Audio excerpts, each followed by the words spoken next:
فإن أصدق الكلام كلام الله وخير الهدي هدي محمد صلى الله عليه وسلم وشر الأمور محدثاتها وكل محدثة بدعة وكل بدعة ضلالة وكل ضلالة في النار.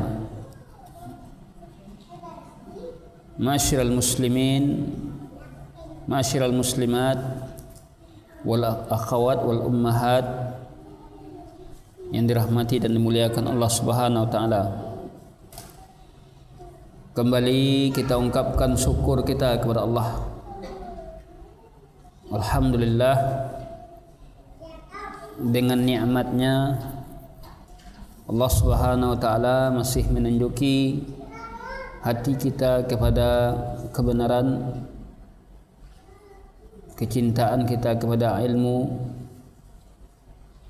sehingga dengan demikian kita bisa hadir, kita bisa datang dalam rangka untuk menambah ilmu kita.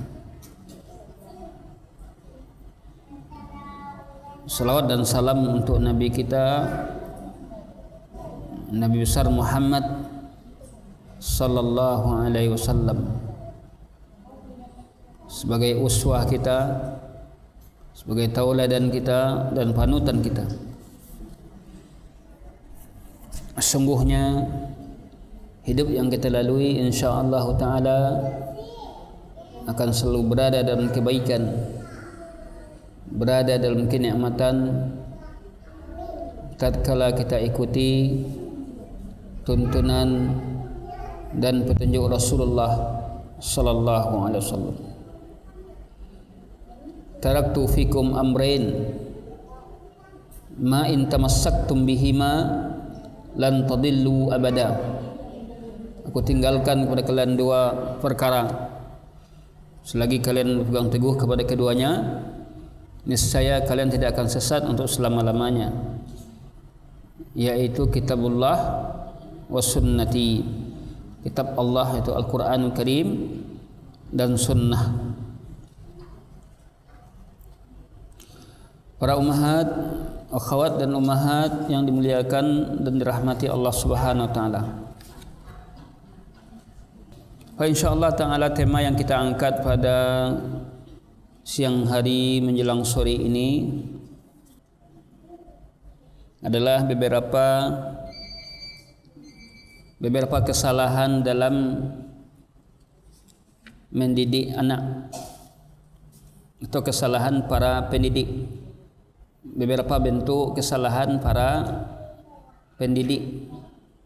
Pendidik ini bisa jadi mungkin guru di sekolah, bisa jadi orang tua di rumah, karena untuk mendidik di rumah anak dididik oleh orang tuanya, sedangkan di sekolah anak dididik oleh para gurunya.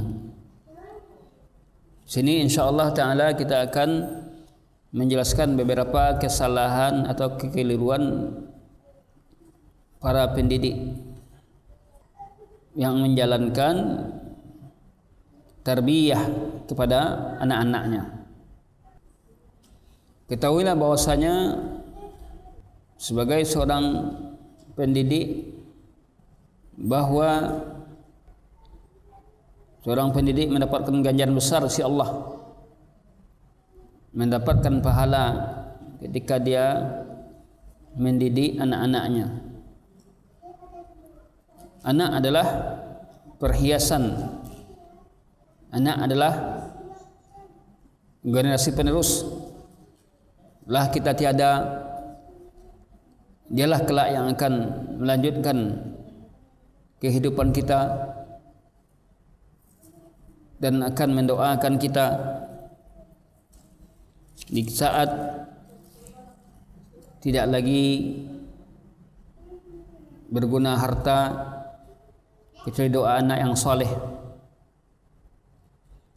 Idza matal insan inqata'a amaluhu illa min thalas. Apabila mati manusia, putuslah seluruh amalnya kecuali 3 perkara. Apa yang 3 perkara tadi? Ilmu yang bermanfaat, sedekah jariah, doa anak yang soleh. Ilmu yang bermanfaat, sedekah jariah, dan doa anak yang soleh. Oleh karena itu, pengaruh didikan orang tua atau didikan seorang guru sangat mempengaruhi pendidikan anaknya. Jika sekiranya keliru dalam mendidik anak, salah, maka akan menghasilkan hasil yang salah. Jika benar dalam mendidik anak, maka dia akan menghasilkan hasil yang benar. Mari kita lihat beberapa bentuk kesalahan para pendidik yang insyaallah ta'ala jika itu ada pada kita, maka mari kita perbaiki. Yang pertama adalah ucapan pendidik tidak sesuai dengan perbuatannya. Ini adalah bentuk kesalahan yang pertama. Ucapan seorang pendidik, apakah itu orang tua, apakah itu guru dia, tidak sesuai dengan perbuatannya. Anak belajar dari orang tua. Jika dia melihat apa yang kita katakan itu tidak sesuai dengan kenyataannya, tidak sesuai dengan perbuatan yang kita lakukan, maka ini akan berdampak buruk terhadap anak tadi. Akan berdampak buruk terhadap mental anak. Oleh karena itulah Allah Subhanahu wa taala mengatakan dalam surat As-Saff ayat 2-3, Ya ayyuhalladzina amanu lima taquluna ma la taf'alun. Wahai orang-orang yang beriman, kenapa kamu mengatakan sesuatu yang tidak kamu kerjakan?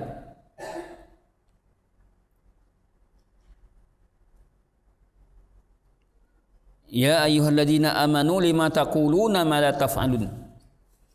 Hai orang beriman, jadi Allah menyeru orang beriman. Kenapa kamu mengatakan sesuatu yang tidak kamu kerjakan? Antara ucapan tak sesuai dengan perbuatan. Maka Allah Subhanahu wa taala katakan, kabura maqtan 'indallahi an taqulu ma la taf'alun. Amat besar kebencian, kemurkaan Allah atau kebencian Allah ketika kamu mengatakan apa yang tidak kamu lakukan. Bagaimana ya? Ayat ini menjelaskan kepada kita celaan Allah terhadap orang-orang yang mengatakan sesuatu yang tidak ia lakukan, tidak dia amalkannya.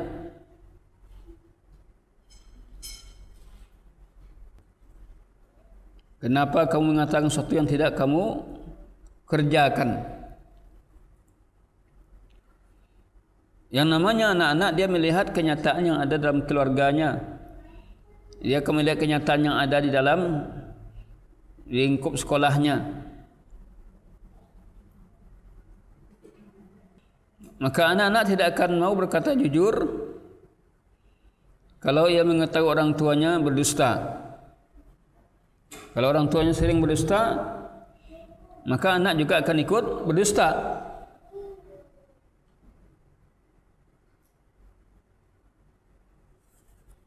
Oleh karena itulah, agar kita bisa jadi tauladan terhadap anak kita,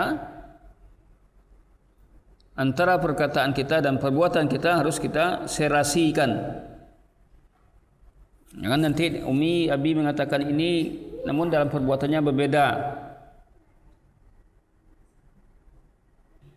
Kalau sekiranya kita tidak memberikan contoh terhadap anak-anak kita, maka anak kita tidak akan melihat, tidak akan bisa untuk berakhlak baik. Maka berikanlah contoh, berikanlah tauladan. Karena guru yang paling besar pengaruhnya itu adalah contoh dan tauladan.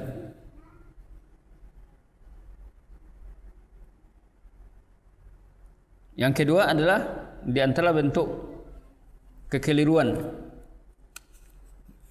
para pendidik dalam mendidik anak, yaitu tidak adanya kesepakatan antara kedua orang tua.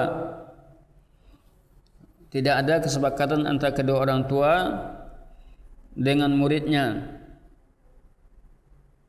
Kesepakatan kedua orang tua, suami istri, tidak ada.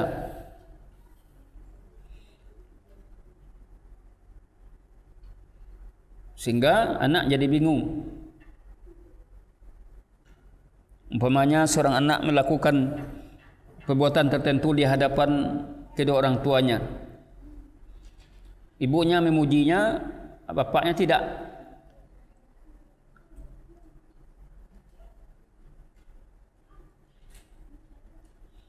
Atau bapaknya mengancam, ibunya membolehkan,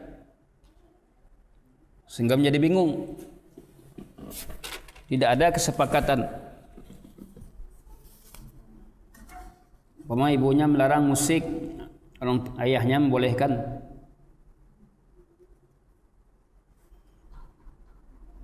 Jadi dalam mendidik itu harus ada apa? Sama-sama kesepakatan antara kedua pihak, antara kedua orang tua. Jika seorang ibu memarahi anaknya, maka bapak tidak boleh membela. Sebaliknya, jika seorang bapak memarahi anaknya, maka ibu tidak boleh membelanya. Kalau terjadi nanti hal yang demikian, maka ini berakibat fatal, akan menyebabkan anak itu bingung, mana yang saya ikuti ini, ayah atau ibu, abi atau umi yang akan saya ikuti ini. Apabila orang tua, kedua orang tua ada kesepakatan caranya sama dan mendidik anak, maka insyaAllah anak akan mudah diatur, karena yang diikutinya itu jelas. Jelas yang diikutinya.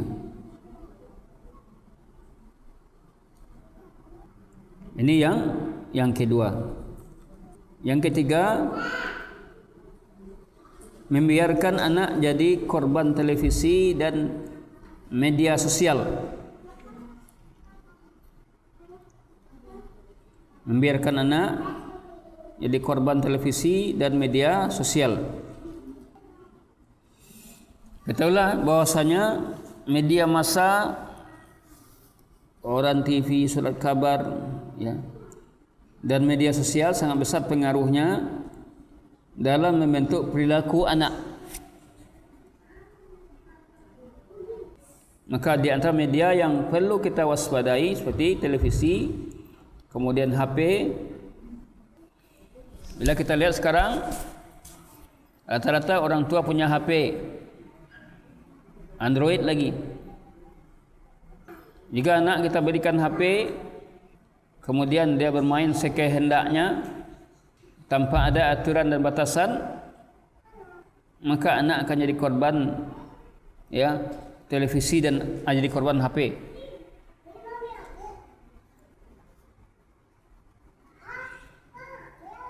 Karena bila kita lihat sekarang ini, HP itu bukan barang yang langka lagi.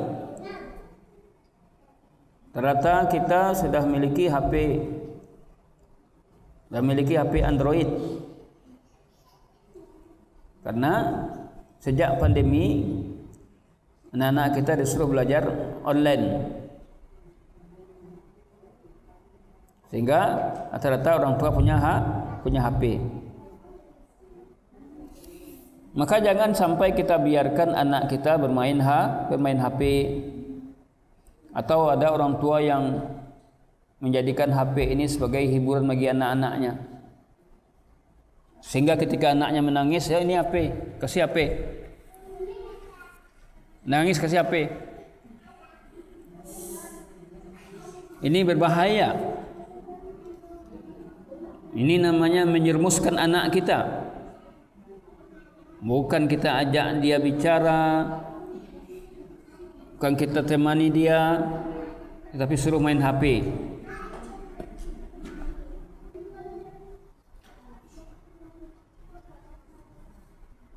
Maka berhati-hatilah kita dari dalam menghidupkan televisi. Harus kita awasi.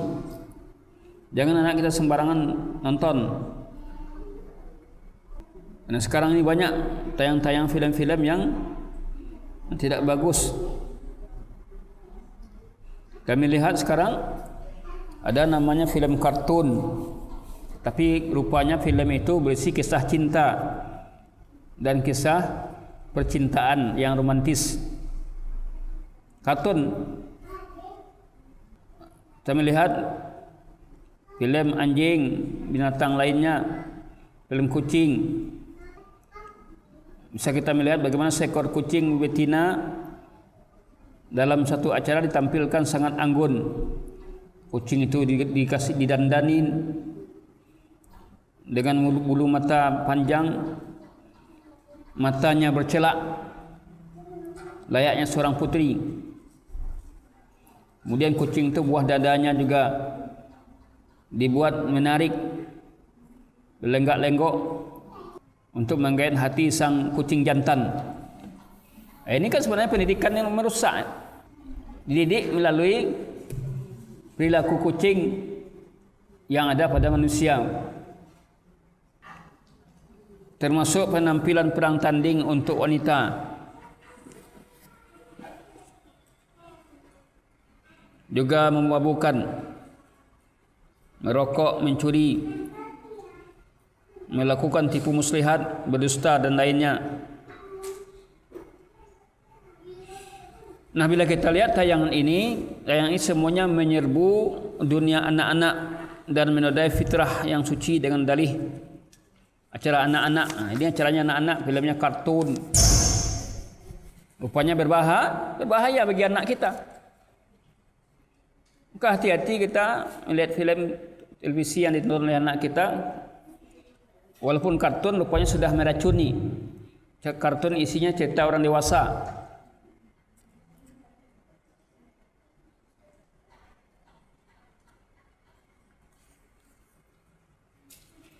Oleh karena itu, anak-anak kita harus kita lindungi dari perangkat yang rusak ini.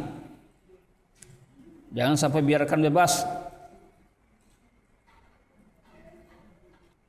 Jika kita ingin menjaga akhlak putra-putri kita dan mempersiapkan mereka untuk menjadi anak yang mengembangkan misi agama dan umat ini, maka jagalah dia. Jagalah, korbankanlah diri kita, waktu kita, tenaga kita untuk membimbing anak-anak kita.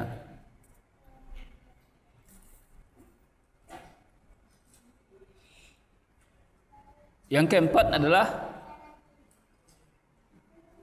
di antara cara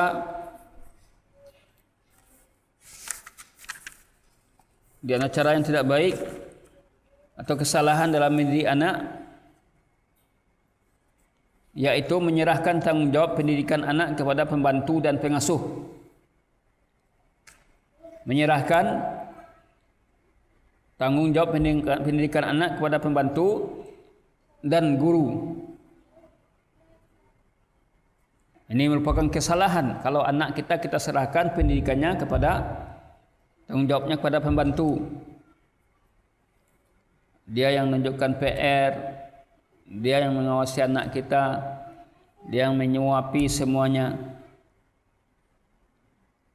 Yang akhirnya anak itu tidak dekat dengan kita, tidak dekat dengan ibunya, tidak dekat dengan abinya. Karena mereka dilayani oleh pembantu. Ini sebagian dari masyarakat kita, tidak semuanya. Kalau pembantu, jadikan dia hanya cukup membantu saja. Jangan nanti pembantu diserahkan masalah-masalah pokok, masalah mendidik anak.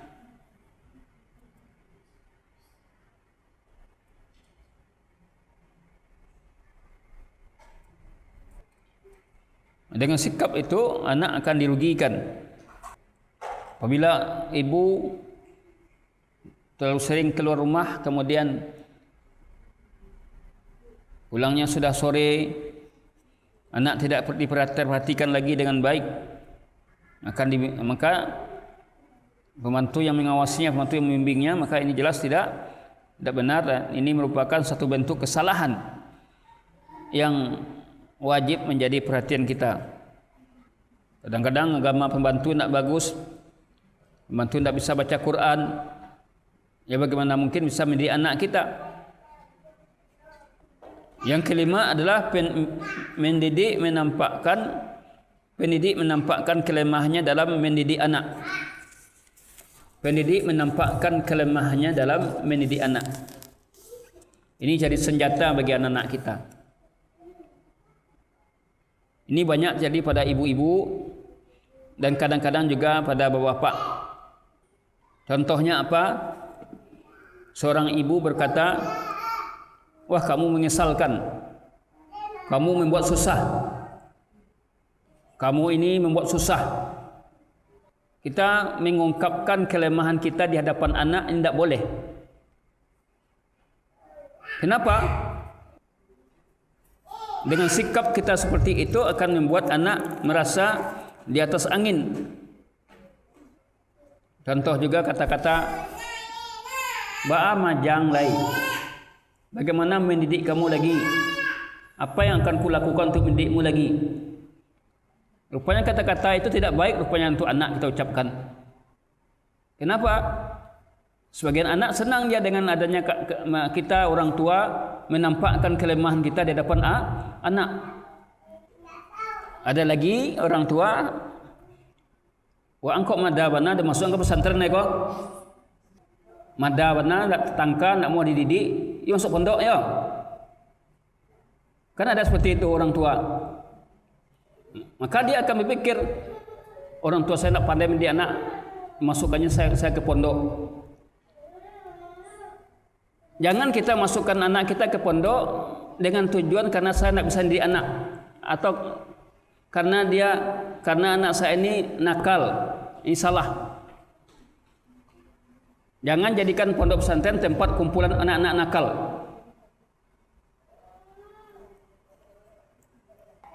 Jadi kalau sekiranya kita menampakkan kelemahan kita di hadapan anak, ya, maka sebagian anak senang dia akan menjadikan itu senjata baginya. Ibu saya nak bisa didik saya, anak akan bangga, anak akan merasa di atas. Walaupun kita memang merasa lemah dalam mendidik anak, tapi jangan kata-kata itu kita ungkapkan di hadapannya. Tahan saja. Tahan. Jangan ungkapkan di depan dia. Mungkin kita kalau depan suami tidak ada masalah, tapi depan anak jangan kita ungkapkan kelemahan kita di hadapannya. Kamu ini menyusahkan orang terus. Gimana kamu mengajar kamu lagi? Dah muak aku melihat perangaimu. Nah, jangan seperti itu orang tua berkata di hadapan anaknya.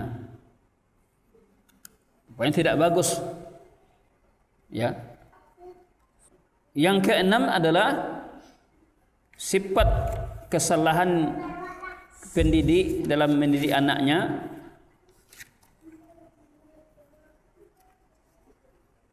Berlebihan dalam memberi hukuman dan balasan. Berlebihan dalam memberikan hukuman dan balasan. Ada sebagian orang tua memberi hukuman anak dengan keras. Setiap anak ada kesalahan selalu dikerasin. Sehingga anak ini dampaknya dia mempunyai mental yang lemah.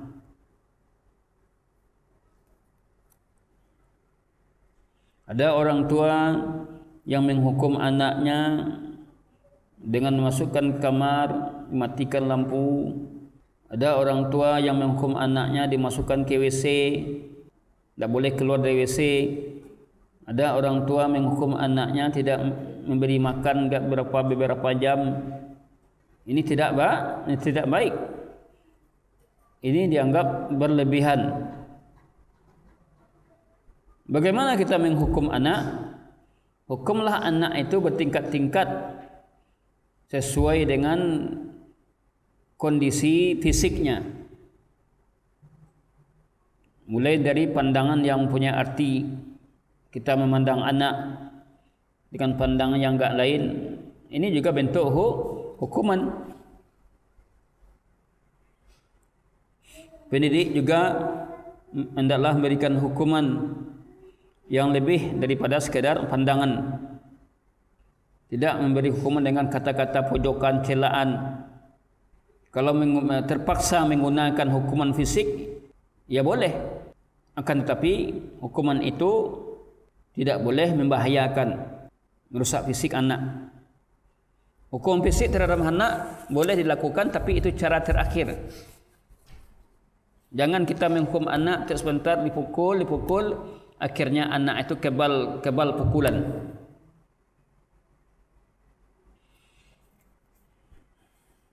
Ada beberapa prinsip dasar yang harus diperhatikan dalam menggunakan hukuman pukulan.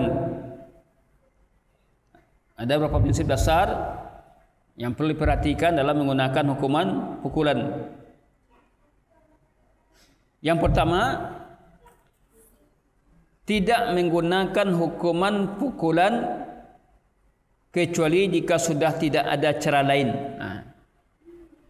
Dalam menghukum anak kita tidak menggunakan hukuman pukulan kecuali jika sudah tidak ada cara lain. Sudah dinasihati, sudah disikapi, tidak juga berubah.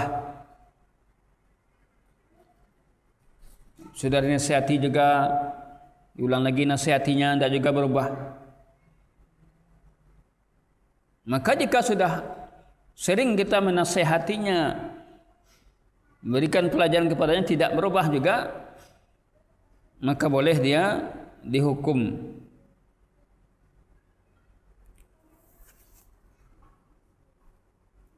Ini yang pertama perlu kita perhatikan. Yang kedua adalah seorang pendidik tidak boleh memukul ketika dalam keadaan marah. Seorang pendidik tidak boleh memukul anak ketika dalam keadaan marah sekali. Karena dikhawatirkan akan membahayakan anak. Jadi kalau kita sedang emosi, jangan kita putuskan hukuman terhadap anak. Tahan aja dulu sampai hilang reda emosi kita ini, baru kita menjatuhkan hukuman terhadap anak jika memang anak ini berhak untuk dihukum. Jangankan kita, hakim saja ketika dia memutuskan perkara tidak boleh dia memutuskan perkara dalam keadaan lapar, dalam keadaan emosi. Tidak boleh. Kalau dia ada keadaan lapar atau emosi, boleh dia untuk menunda sidangnya dulu. Bayangkan dampak dari marah tadi. Ini bahaya marah. Kemudian di antara cara menghukum dalam bentuk fisik atau pukulan, tidak boleh kita memukul anak bagian-bagian yang menyakitkan. Seperti wajah, tidak boleh kita menampar anak kita dengan tangan kita. Ini tidak boleh. Kepala, tidak boleh wak tokok kepala anak, wak tangan wak dah. Berbahaya. Termasuk juga apa? Dada. Ini tempat-tempat yang menyakitkan, yang akan membinasakan dan merusak.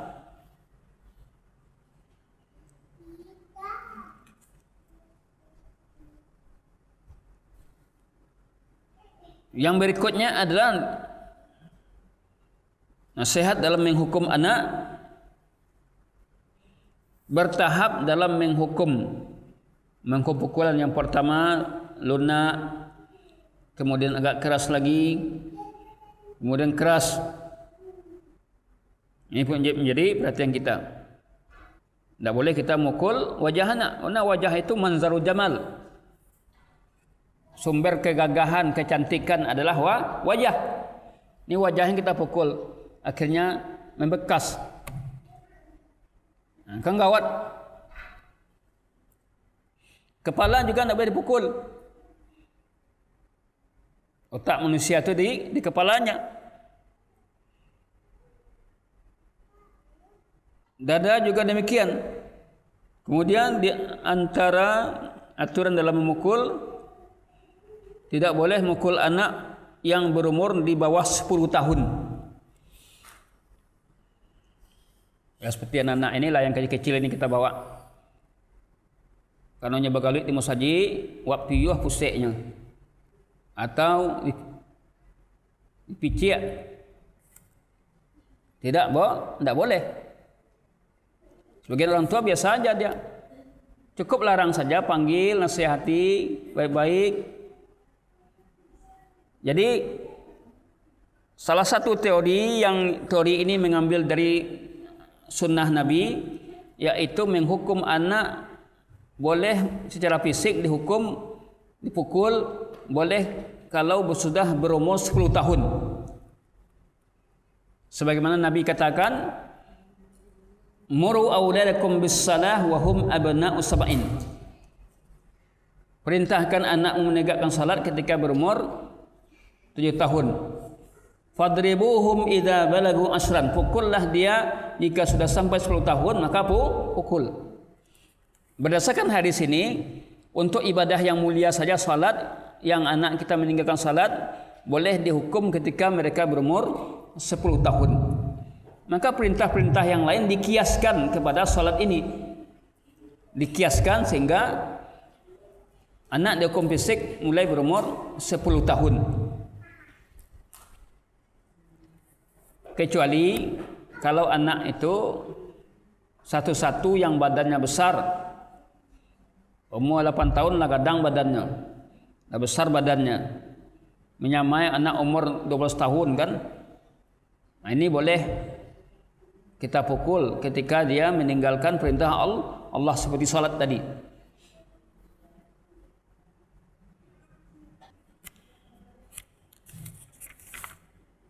Berikutnya adalah di antara keaturan dalam memukul, jika kesalahan anak baru pertama kali, jadi ada anak-anak yang bagus jarang berbuat salah, tapi ada anak yang jarang ini tiba-tiba dia melakukan kesalahan tanpa sengaja.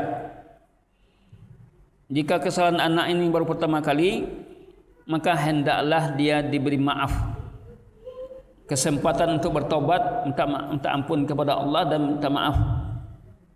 Beda dengan anak yang sudah banyak melakukan kesalahan, beda pula hukumannya. Anak yang baru pertama kali berbuat salah, tidak langsung kita marahin, kita pukul, tetapi kita nasihati dengan baik. Ini wajib menjadi perhatian kita. Jadi kalau anak kita baru pertama kali salah, biasanya tidak ada, beri kesempatan dia untuk minta maaf dulu atas perbuatannya. Kemudian mungkin anak bisa dipanggil, dibuat untuk mengadakan perjanjian untuk tidak membuat kesalahan. Berikutnya adalah antara aturan dalam menghukum atau memukul, ya hendaklah yang memukul itu orang tua atau pendidik. Kalau anak salah, yang memukul itu siapa? Orang tuanya atau pendidiknya atau walinya. Tidak menyerahkan memukul anak kita kepada salah satu saudaranya walaupun yang besar. Atau tidak boleh menyerahkan memukul anak kepada temannya. Kamu pukul dia tu. Ini adalah hal yang salah. Karena hal ini dapat menimbulkan apa? Kebencian. Sebagian pondok pesantren ada yang menerapkan yang memukul, yang menghukum itu kakak seniornya. Ini salah. Nanti kenapa? Apa dampaknya nanti kalau menghukum anak diserahkan kepada senior? Nanti junior itu kan jadi senior nanti. Maka dia akan apa? Akan dendam. Boleh dendam kan banyak terjadi sekarang. Ketika dia junior, dia diberlakukan semena-mena. Ketika dia jadi senior, dia balasi, dendam. Makanya ospek dilarang sekarang kan, ospek. Karena berakibat apa? Balas dendam. Jadi tidak boleh hukuman itu diserahkan kepada teman anak atau kepada saudara kita, saudaranya yang besar. Jadi kakaknya yang mukul adiknya. Apa dampaknya? Akan menimbulkan kebencian dan kedengkian terhadap anak yang lain yang ikut menghukumnya. Ini kita perhatikan karena ada beberapa lembaga pendidikan di pondok pesantren yang menyerahkan hukuman kepada seniornya. Yang menghukum itu hendaklah guru, bukan senior.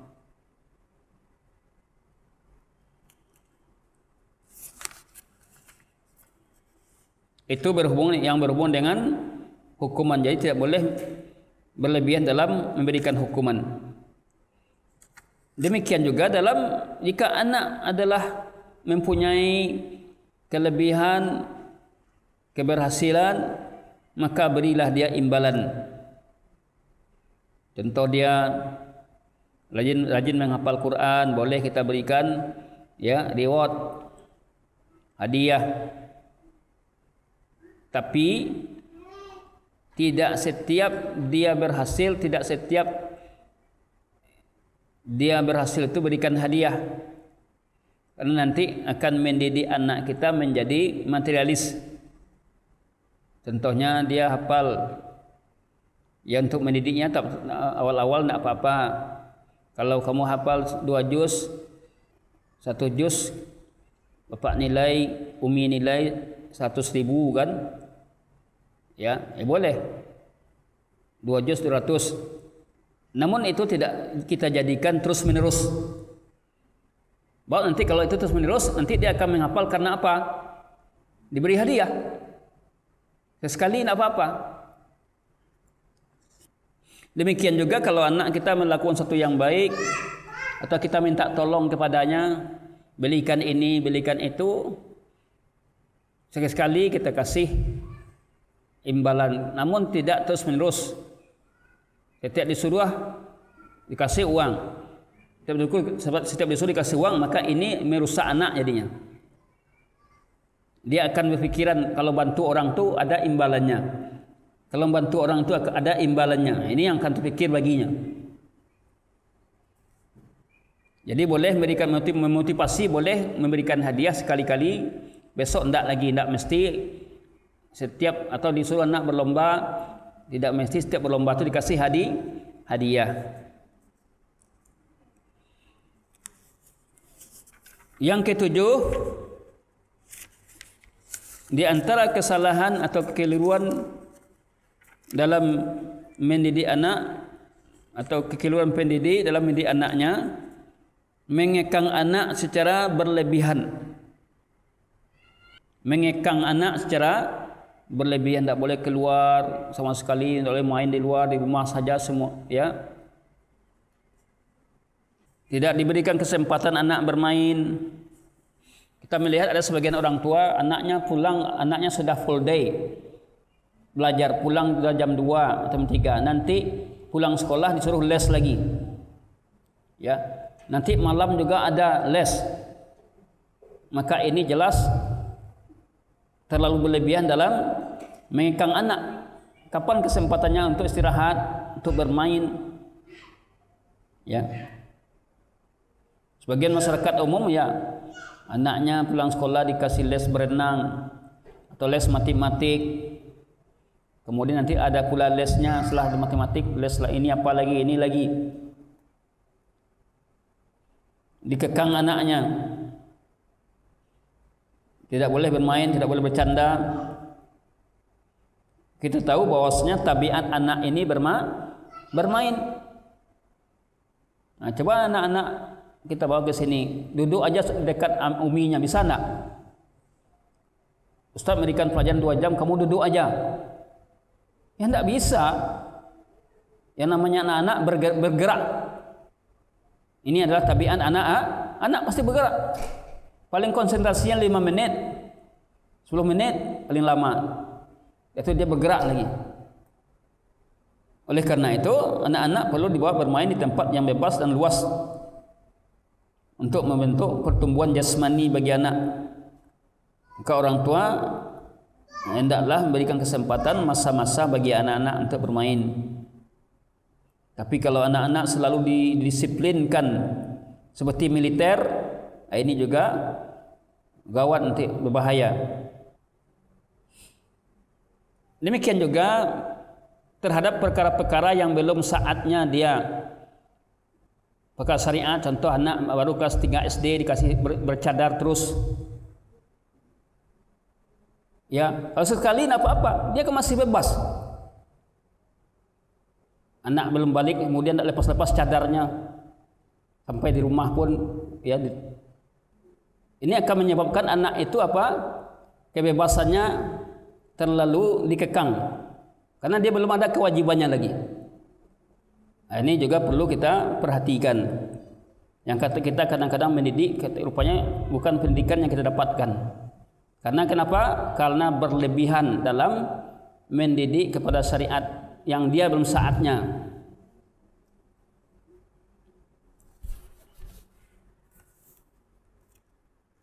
Yang ke-8 adalah mendidik anak tidak percaya diri dan merendahkan pribadinya. Di antara kesalahan orang tua atau pendidik, anak dididik tidak percaya diri dan merendahkan pribadi. Ini banyak terjadi di kalangan, ya, bapak-bapak. Ini akan berpengaruh kepada anak, pengaruh buruk terhadap anak, terhadap masa depan anak dan pandangannya. Anak yang terdidik rendah pribadi dan tidak percaya diri, dia akan tumbuh menjadi penakut, lemah dan tidak mampu menghadapi beban dan tantangan hidup hingga bahkan setelah dewasa. Oleh karena itu, kita sebagai orang tua, anak kita kasih beban tugas sekali-kali membersihkan rumah, mencuci piring, cuci pakaian, guna untuk mendidik pribadinya. Jangan semuanya yang mengerjakan itu uminya. Kalau dia sudah layak untuk dididik itu, diberikan tanggung jawab, maka lakukanlah. Contohnya anak sudah, ya, jalan balik, tapi membelikan pakaian umi aja dia tidak bisa memilih pakaiannya. Berikan dia hak untuk memilih selagi itu tidak bertentangan dengan syariat, agar dia percaya diri. Oleh karena itu, kita mempersiapkan anak-anak untuk melaksanakan tugas-tugas agama dan dunia. Maka hal ini tidak akan tercapai kecuali dengan mendidik mereka memiliki rasa percaya diri dan harga diri, namun tidak sombong.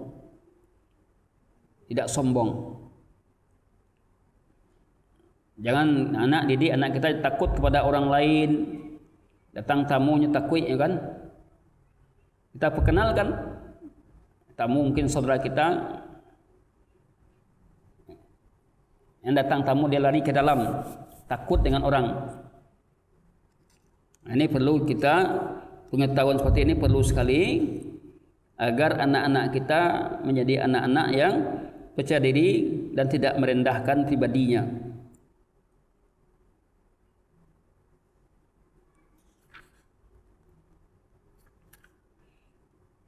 Pada masa dahulu ada satu contoh, ya. Pada masa pemerintahan Hisham bin Abdul Malik, di mana pada masa itu terjadi kekeringan di daerah Badui. Maka berdatanglah penduduk, ya, berbagai suku kepada Hisham, di mana Hisham adalah raja ketika itu. Lalu menghadap kepadanya. Suku-suku datang dan menghadap kepadanya. Di antara mereka terdapat seseorang yang bernama Dirwas, seorang anak yang bernama Dirwas bin Habib, di mana usia anak ini baru 14 tahun. Mereka pun bertahan diri dan membuat Hisham ketakutan. Maka Hisham kemudian tertuju kepada Dirwas, ya, dan menganggap bahwa yang hadir ini anak kecil Dirwas yang mana tidak layak untuk hadir. Hisham berkata kepada penjaganya, apakah orang yang datang di sini dibiarkan menghadap kepadaku, bahkan hadir pula anak-anak? Dirwas menyadari bahwa dirinya yang dimaksud, dirinya yang disindir oleh Hisham. Maka dia berkata, wahai Amirul Mukminin, sungguh kunjunganku tidak bermaksud merendahkan baginda sedikit pun, tapi sebagai kehormatan bagiku. Dan orang-orang ini datang untuk suatu keperluan yang membuat mereka bertahan karenanya. Ucapan adalah pengungkapan dan diam adalah penyembunyian. Ucapan tidak dapat dikenal kecuali dengan ungkapan, dengan diungkapkan. Ucapan tidak akan bisa dikenal melainkan dengan diungkapkan. Merasa kagum dengan ucapan itu, lalu berkatalah Hisham, bagus, silakan ungkapkan. Maka Dirwas berkata, wahai Amirul Mukminin, kami telah ditimpa 3 kali paceklik. Pertama, paceklik yang mencairkan lemak. Kedua, paceklik yang memakan daging. Dan ketiga, paceklik yang mengeluarkan sumsum tulang. Sedang di tangan baginda ada kelebihan harta kekayaan. Jika itu milik Allah, bagikanlah kepada hamba-hamba yang berhak. Tetapi jika milik hamba-hamba Allah, maka kenapa baginda tahan? Dan jika hak milik baginda, maka sedekahkanlah kepada mereka. Karena sesungguhnya Allah memberikan pahala kepada orang-orang yang bersedekah dan tidak melalaikan balasan orang-orang yang berbuat baik. Ketahuilah wahai Amirul Mukminin, kedudukan pemimpin dari rakyat ibarat ruh pada jasad. Tidak ada kehidupan bagi jasad kecuali dengannya. Hisham berkata, anak ini tidak memberi sedikit pun alasan dalam salah satu dari ketiga hal tersebut. Kemudian ia perintahkan untuk membagikan kepada orang-orang Badui 100 dirham dan kepada Dirwas dikasih 100 dirham. Maka Dirwas berkata, ya Amirul Mukminin, berikanlah sejumlah uang ini kembali kepada orang-orang Baduiku, karena aku tak mau jika pemberian yang telah diperintahkan Amirul Mukminin tidak dapat memenuhi hajat mereka. Hisham bertanya, mengapa kamu tidak menyebutkan hajat pribadimu? Jawabnya, aku tidak punya hajat selain hajat semua kaum muslimin. Coba perhatikan bagaimana anak kecil, ya, remaja ini percaya diri, ya, penuh dengan percaya diri dalam mengungkapkan kalimat kepada raja, pada penguasa. Jadi memang kita melatih kepercayaan diri anak-anak kita, namun tidak menyombongkan diri. Dilatih menyelesaikan permasalahan, persoalan, ya, agar kelak anak ini ya bisa mandiri. Umpamanya anak tiba-tiba memecah bermain lalu pecah gelas. Sebagian orang tua langsung memarahi, langsung dimarahi ketika jatuh piring, beras, gelas, ya. Tapi tidak mencarikan solusi, dimarahi saja sampai anaknya menangis. Apa sikap orang tua seharusnya jika anak itu bermain sampai pecah piring adanya? Suruh dia untuk menyelesaikan itu, ya, membersihkannya, membereskan. Sehingga apa? Dia bertanggung jawab terhadap kesalahannya. Ini yang banyak kan memarahi sampai menangis, anak dipukul, ya. Tapi anak tidak ada kemandirian, tidak bisa dia menyelesaikan permasalahannya.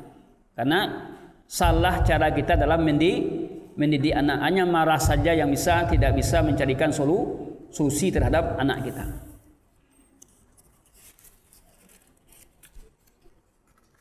Itulah dia pembahasan kita, beberapa poin yang bisa kita sampaikan berhubungan dengan kesalahan, kekeliruan para pendidik dalam mendidik anaknya.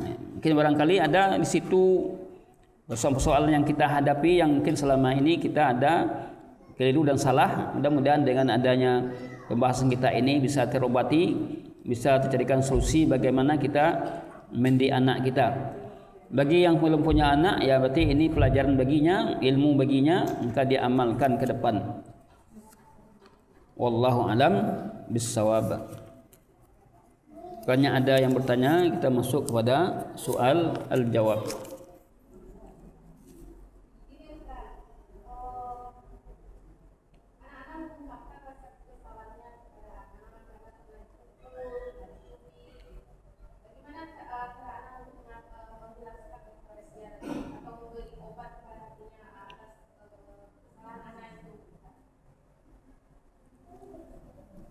Dia dipukul oleh siapa?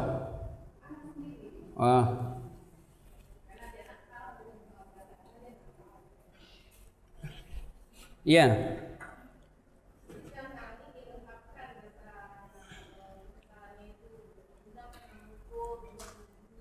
Iya. Sampaikan kepadanya, Bunda sayang kepadamu, tapi karena kamu yang melakukan kesalahan, ya Bunda tidak mau memukulmu kecuali karena ada kesalahanmu, ada keliruan kamu.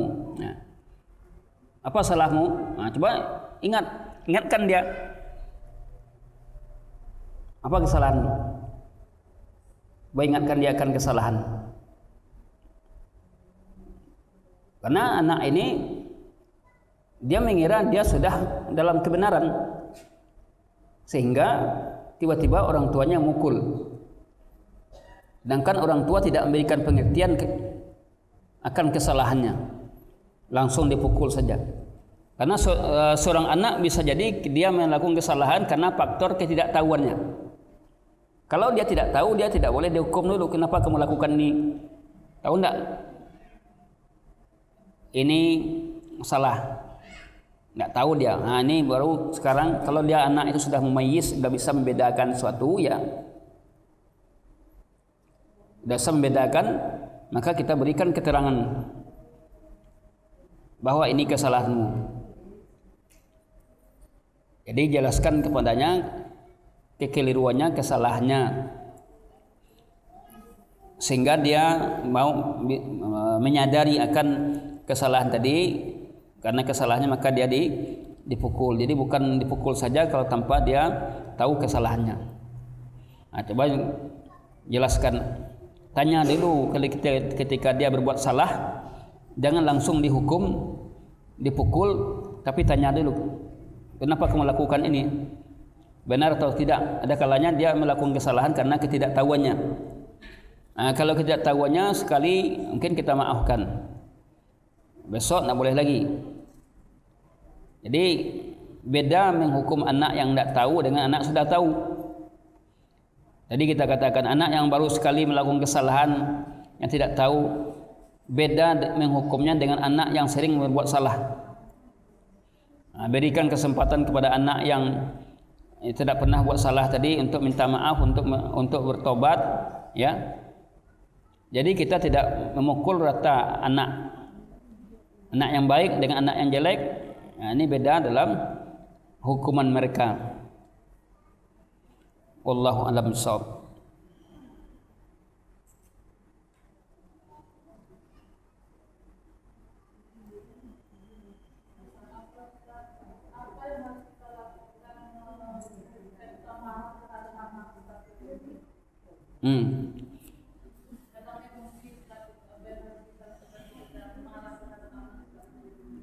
Ya, pertama adalah ketika marah itu muncul, redam emosi kita dulu. Apa yang kita lakukan kalau sekiranya kita emosi, jangan sampai kita melampiaskan emosi tadi. Maka jika kita dalam keadaan berdiri, itu petunjuk Nabi tentang menyikapi marah itu. Jika kita dalam keadaan berdiri, bawa duduk. Jika duduk masih juga emosi, maka bawa berbaring. Kalau sudah hilang emosi kita, baru kita panggil anak tadi. Kita nasihati, kita berikan hukuman yang sesuai. Jangan menghukum anak ketika kita emosi.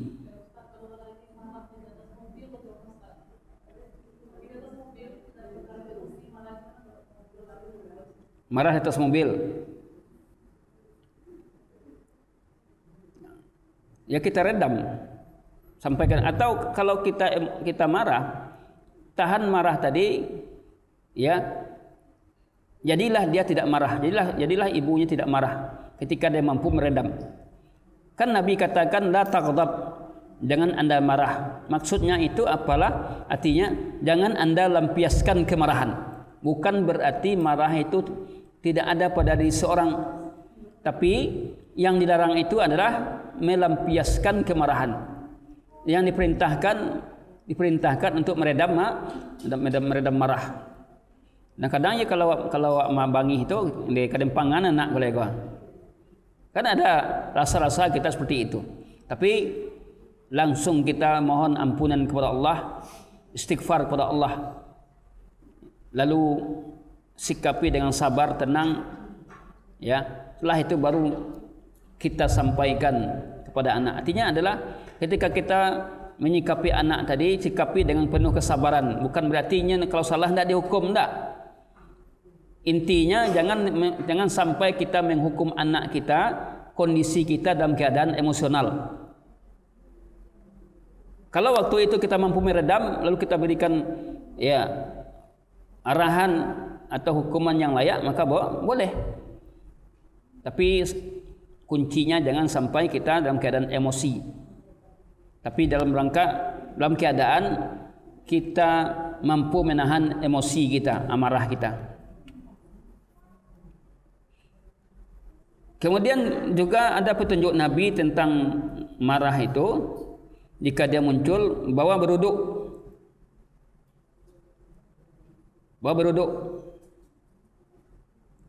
Kalau tadi di atas mobil, ya cobalah kita istighfar kepada Allah. Di atas mobil kan tidak bisa kita dalam keadaan duduk kan, mungkin kita tidur ya. Nah, berarti bawa istighfar, astagfirullahaladzim. Ingat akan bahaya marah. Kalau saya marah nanti ini akan begini. Astagfirullahaladzim. Langsung mohon ampun kepada Allah. Berlindung kepada Allah dari tipu daya setan yang akan menggelincirkan kita. Jadi kita berlindung kepada Allah.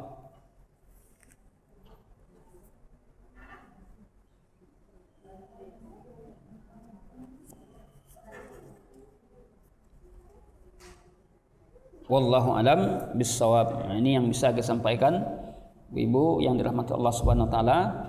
Kaji kita pada kesempatan ini mudah-mudahan manfaat, menambah ilmu kita semua. Sallallahu ala nabiyyina Muhammadin wa ala alihi wa sahbihi wa akhiru da'wana alhamdulillahi rabbil alamin. Assalamualaikum warahmatullahi wabarakatuh.